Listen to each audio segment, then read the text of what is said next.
नमस्कार दोस्तों, फिर से आप लोगों के लिए लेकर आ गए हैं कक्षा 10वीं की विषय गणित, जो कि रहने वाला है सीएम स्कूल वालों को छोड़ के, सीएम एसई वालों को छोड़ के, यानी कि जनरल स्कूल वालों का।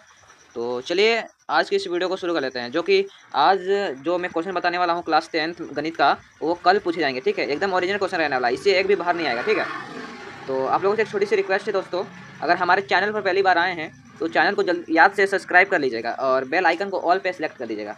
और आप लोग को मॉर्निंग असेंबली कंटेंट चाहिए तो मेरे व्हाट्सअप चैनल में ज्वाइन हो जाइए, और वहाँ पे मैं सारा क्लास का और सारे सब्जेक्ट का मैं डाल चुका हूँ वहाँ पे पीडीएफ। ठीक है, तो चलिए आज की इस वीडियो को शुरू कर लेते हैं। ये रहने वाला है 10वीं कक्षा के गणित विषय, जो कि मंथली रियल टेस्ट क्वेश्चन 7 अगस्त को पूछे जाएंगे। पहला प्रश्न दिया हुआ है, A x square plus B x plus C equal to 0 के दो भिन्न वास्तविक मूल होंगे। इसका राइट आंसर हो जाएगा ऑप्शन नंबर सी।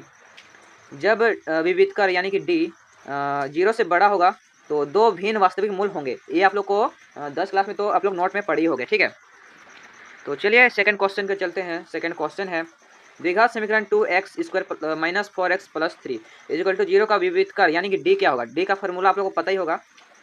मैं यहाँ पे दूसरा नंबर का मैं निकाल के दिखाता हूँ। ठीक है, डी इज इक्वल टू होता है बी स्क्वायर माइनस 4ac। दोस्तों लिखने नहीं बन रहा है, जिसके कारण आप लोग को एडजस्ट करना पड़ेगा। तो यहाँ पे बी कहाँ पे है दोस्तों, यहाँ पे बी है ये। ठीक है, ये -4x है ना, यहाँ पे बी है -4। तो यहाँ पे लिखते हैं -4 का स्क्वायर माइनस फार्मूला का 4 गुना ए कितना है दोस्तों, एक्स स्क्वायर का पहला गुणांक, मतलब कि एक्स स्क्वायर का गुणांक कितना है ए, वही एक्स स्क्वायर का जो गुणांक है वही ए है। तो एक्स स्क्वायर का गुणांक 2 है, तो 2 लिख देते हैं। इसके बाद सी है लास्ट में +3, तो +3 लिख के 3 लिख देते हैं। ठीक है, अब इसको सॉल्व करेंगे तो 4 चौके 16 हो गया। यहाँ पे -4 और -4 का स्क्वायर मतलब कि -4 गुना -4, तो माइनस माइनस माइनस को गुना करेंगे तो प्लस आता है। ठीक है, 4 16, इसलिए प्लस चिन्ह नहीं लगा सकते हैं तो भी बनेगा। ठीक है, तो इसको आगे हल करते हैं। यहाँ पे 16 फिर माइनस, फिर इसको गुना करते हैं 3 दूना 6 और 6 चौके 24। ठीक है, तो इसका जब हम लोग काट के मतलब कि इसको घटा के आएंगे आंसर, तो आएगा -8। तो ये ऑप्शन में कहाँ दिख रहा है, तो ये ऑप्शन में दिख रहा है ऑप्शन नंबर बी में। तो इसका राइट आंसर हो जाएगा ऑप्शन नंबर बी। ठीक है, तो अगला क्वेश्चन को चलते हैं। अगला क्वेश्चन पे चलते हैं। क्वेश्चन नंबर 3 है, द्विघात समीकरण 6x square minus x minus 2 बराबर 0 के मूलों की प्रकृति होगी। तो यहाँ पे हम लोग को डी निकालना पड़ेगा। ठीक है, डी सबसे पहले निकालना पड़ेगा, फिर देखना होगा कि डी कैसा है, 0 से बड़ा है, 0 से छोटा है, या 0 के बराबर है। ठीक ठीक है, तो सबसे पहले मैं यहाँ पे लिख देता हूँ ए इज इक्वल टू है 6, बी इज इक्वल टू है -1 और सी इज इक्वल टू -2। तो आप लोगों को फार्मूला तो पता ही होगा दोस्तों, डी इज इक्वल टू क्या होता है, बी स्क्वायर माइनस 4ac। तो बी कहाँ पे है, यहाँ पे बी है, तो बी का वैल्यू को हम यहाँ पे पुट कर देते हैं। तो -1 का स्क्वायर तो 1 ही होगा +1 में, तो यहाँ पे फार्मूला का माइनस लग गया और चार चार भी फार्मूला से आ गया। ए कितना है 6 है और सी कितना है -2 है। इसको भी हल करेंगे, तो हल करके देखते हैं क्या कितना आता है। एक माइनस यहाँ पे -2 को गुना करेंगे 6 से, तो 2 छक 12 -12 आ गया। अब -12 को 4 से गुना करेंगे, -12 को 4 से गुना करेंगे, बढ़ चुके 48 हो गया। ठीक है, -48। तो यहाँ पे माइनस माइनस प्लस हो गया और यहाँ पे 48। तो यहाँ पे सॉरी दोस्तों, यहाँ पे 48 होगा, तो इसको जोड़ेंगे तो हो गया 49। और तो दोस्तों ये 49 क्या बोलते हो, 49 जीरो से बड़ा है, इसीलिए इसका दो वास्तविक अलग अलग मूल होंगे। तो इसका ऑप्शन में कहाँ है, इसका ऑप्शन सही, इसका ऑप्शन हो जाएगा ऑप्शन नंबर सी। इस वास्तविक मूल नहीं होंगे, सॉरी दोस्तों ये नहीं होगा, इसका होगा बी नंबर। ठीक है, वास्तविक तथा असमान, मतलब कि वास्तविक संख्या तो आएंगे मूल, लेकिन अलग अलग आएंगे। ठीक है, समान नहीं होंगे। तो अगला क्वेश्चन देखते हैं, क्वेश्चन नंबर 4। क्वेश्चन नंबर 4 में बोला है एपी बराबर 4 10 16 12 का सार्वअंतर यानी कि डी निकालने बोला है। तो डी इज इसका फॉर्मूला होता है A2 माइनस A1। किसी भी अगले पद में उसके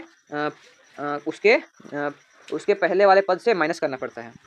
ठीक है, तो A2 कितना है 10 है, माइनस A1 कितना है 4, तो इसको घटाएंगे तो कितना आएगा 6। तो इसका ये 6 ऑप्शन कहाँ पे है, बी में है, तो इसका राइट आंसर हो जाएगा ऑप्शन नंबर बी में।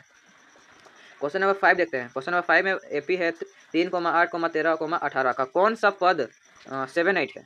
तो कौन सा टीएन पद, सॉरी कौन सा पद यानी कि टी एन मतलब कि एन निकालने बोल रहा है, कौन सा पद होगा एन निकालने बोल रहा है। तो हम लोग को यहाँ पे टी एन दिया हुआ है 78। तो टी एन का फॉर्मूला होता है A plus N minus 1 into D is equal to 7 8। ठीक है, यहाँ पे लिखने नहीं बन रहा है तो आप लोग एडजस्ट कर लीजिएगा। ठीक है, ए कितना है 3 प्लस एन कितना दिया हुआ है, एन तो निकालना है इसलिए एन को कुछ नहीं करेंगे। डी कैसे निकलता है दोस्तों, D is equal to A2 minus A1। तो A2 यहाँ पे कितना है 8 और A1 कितना है, मतलब कि दूसरा पद और तीसरा दूसरा पद में पहला पद को घटाएंगे तो डी निकल जाएगा, दूसरा पद में पहला पद को घटाएंगे तो डी निकल जाएगा। तो पहला पद क्या है 3, तो अब इसको घटाएंगे तो आ गया 5। डी का मान लिख देते हैं यहाँ पे 5, फिर 7 8। इसको आप लोग नोट कर लीजिएगा, फिर आगे बताते हैं। यहाँ पे लिखने नहीं बन रहा है। ठीक है, तो आगे बताते हैं। यहाँ पे हुआ था 3 plus N minus 1 into 5 is equal to 7 8। तो इसको जब हम हल करेंगे तो सबसे पहले हम इसको गुना करते हैं। ठीक है, 5n minus 5 is equal to 7 8। ये प्लस में है, इसको हम भेजेंगे बराबर के उस पार तो ये माइनस में चल जाएगा -3। तो इसको उतार देते हैं 5n इज इक्वल टू ये -5n को बराबर के उस पार ले जाएंगे तो प्लस में होगा। ठीक है, तो यहाँ पे 75 हो गया, 75 को प्लस करेंगे 5 से तो n इज इक्वल टू आ जाएगा 80/5। तो इसको काटेंगे तो 5 5 6 7 8 3 से 5 6 30। तो n बराबर आ गया हम लोग का 16। तो इस एपी का 16वां पद 18 है। तो 16वां कौन जगह है, ऑप्शन नंबर सी में है। इसका राइट आंसर हो जाएगा ऑप्शन नंबर सी। तो अब अगला देखते हैं क्वेश्चन नंबर 6। एपी है 2 7 12 का 10वां पद का मान होगा। तो हम लोग को T10 निकालना है। T10 बराबर क्या होगा, तो इसका हम लोग फार्मूला से निकाल लेते हैं। इसका फार्मूला होता है T10 is equal to A plus N minus 1 into D. तो ए का मान कितना है, ए का मान है दोस्तों 2 प्लस एन का मान कितना है दोस्तों 10 माइनस 1। डी कैसे निकालते हैं, दूसरा पद में पहला पद को घटाते हैं। तो दूसरा पद में पहला पद घटाएंगे मतलब कि 7 में 2 घटाएंगे कितना आएगा 5। तो इसको हल करने पर आ जाएगा 2 प्लस यहाँ पे 10 में 1 घटाएंगे तो 9 9 5 45। तो इसका राइट आंसर हो जा रहा है 45 इसका मतलब कि 10वां पद का मान 47 आ रहा है। तो ऑप्शन नंबर कितना में है, ए में है। तो 6 का ऑप्शन नंबर ए इसका राइट आंसर हो जाएगा। ठीक है, अब चलने वाले हैं सेक्शन बी में, जो कि 7वां नंबर का क्वेश्चन है। जांच कीजिए कि x + 1 का होल स्क्वायर बराबर 2x - 3 द्विघात समीकरण है या नहीं। तो इसको हम हल करने वाले हैं। ठीक है, आप लोग एडजस्ट कर लीजिएगा, यहाँ पे लिखने नहीं बन रहा है। ठीक है, तो यहाँ पे दिया है x प्लस 1 का होल स्क्वायर। तो आप लोग को पता ही होगा a प्लस b का होल स्क्वायर क्या आता है, a स्क्वायर। यहाँ पे लिख देते हैं। ठीक है, यहाँ पे लिखें a square plus 2ab plus b square.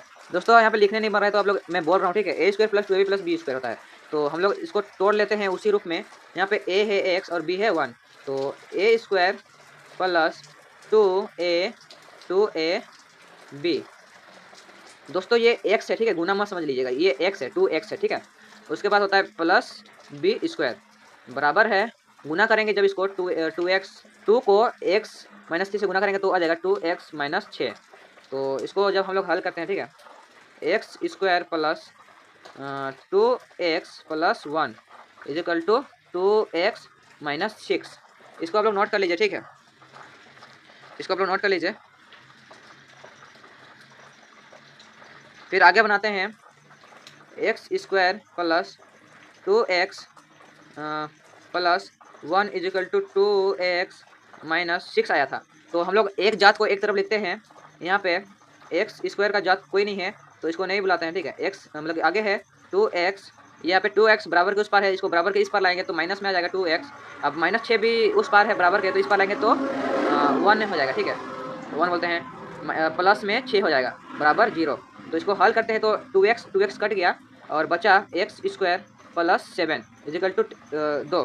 तो इसका घातांक में 2 है, यानी कि ये द्विघात समीकरण है। ठीक है, इसी प्रकार ये क्वेश्चन बनेगा। तो आप लोग इसको बना लीजिएगा। ठीक है, मेरे पास बनाने का साधन नहीं है, जिस कारण हम आप लोग को अच्छे समझा नहीं पा रहे हैं। ठीक है, क्वेश्चन नंबर 8 आप लोग इसका द्विघात समीकरण 3x स्क्वायर - 2 √6x प्लस इतना का मूल्य ज्ञात करें। तो इसका भी सेम जो जैसा कि मैंने पहले बता चुका है। सबसे पहले आप लोग को डी निकालना पड़ेगा। अगर डी 0 से बड़ा या छोटा या उससे कम होगा, अगर 0 के बराबर होगा तो वास्तविक मूल्य होगा, लेकिन बराबर होगा, दोनों का मूल्य बराबर होगा। और 0 से बड़ा होगा तो वास्तविक मूल भी होगा और असमान होगा, मतलब अलग अलग आंसर आएगा। और जब माइनस में आएगा तो उसका कोई हल नहीं होगा, ठीक है। उसी प्रकार आप लोग 8 नंबर का बना लीजिएगा। 9 नंबर भी 9 नंबर बना आप लोग अपने से बना लीजिएगा, ठीक है। अभी बनाने का मेरे पास साधन नहीं है, जिसके कारण हम आप लोग को अच्छा समझा नहीं पाएंगे, ठीक है। तो सेक्शन बी और सेक्शन सी का आप लोग आराम से बना लीजिएगा, ठीक है। ओके दोस्तों, तो ये जनरल स्कूल वालों का 10th क्लास का सब्जेक्ट मैथ समाप्त होता है। तो और किस टॉपिक के ऊपर मंथली टेस्ट क्वेश्चन चाहिए बताना, ठीक है, कमेंट बॉक्स में। और लाइक करिए इस वीडियो को, ठीक है। तो मिलते हैं किसी नेक्स्ट वीडियो में, तब तक के लिए।